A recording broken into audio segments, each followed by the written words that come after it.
Hey folks, Gary here. Good Friday to you. Now, if you're not a Christian or a follower of Jesus, you might be wondering why it's called Good Friday on Easter weekend, because that seems kind of crazy because Jesus dies on that day. Like a better name would be Depressing Friday or Really Sad Friday or that's horrible Friday.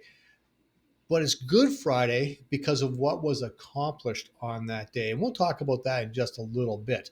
We're going to look at John chapter 18, verses 1 down to 11. And although most people wouldn't use this for Good Friday, I figure all that other stuff's covered. So I want to take a look at this because it tells us the story and shows us how much control Jesus actually has over the situation. And it says this. So verse 1 of John 18. After saying these things, Jesus crossed the Kidron Valley with his disciples and entered the grove of olive trees. Judas the betrayer knew this place because Jesus had often gone there with his disciples. The leading priests and Pharisees had given Judas a contingent of Roman soldiers and temple guards to accompany him. Now, with blazing torches, lanterns, and weapons, they arrived at the Olive Garden. So we read this first part here, and they're not fooling around, right? They're not fooling around. They want Jesus, and no one's going to get in the way of them doing this. They're coming fully armed with torches and lanterns and weapons and Roman soldiers and like they want to overpower Jesus and his disciples and want to make sure that they get Jesus. Verse 4. Jesus fully realized all that was going to happen to him, so he stepped forward to meet them. Who are you looking for? He asked. So Jesus is fully aware of what's taking place. And even though he's fully aware of it, he doesn't run away. If Jesus wasn't in control and he would go someplace else. He'd say, okay, guys, they're going to come get me. Let's go over here. But he's fully in control of what takes place. And he actually approaches them to make sure that it happens. So he says, who are you looking for? He asked, like, woohoo, I'm over here, guys. Woo, who are you looking for? Jesus of Nazareth, they replied. He says, I am he, Jesus said. Judas, who betrayed him, was standing with them.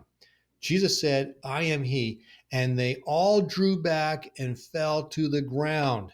Once more, he asked, who are you looking for? Jesus says, who are you looking for? We're looking for Jesus of Nazareth. Yeah, that's me. And the response of all the soldiers and the guards and everybody's like, ah! And they all fall down. He's just one man. And they all fall down. Again, Jesus is in complete control of the situation. I don't even know if they know why they were scared, but they were scared.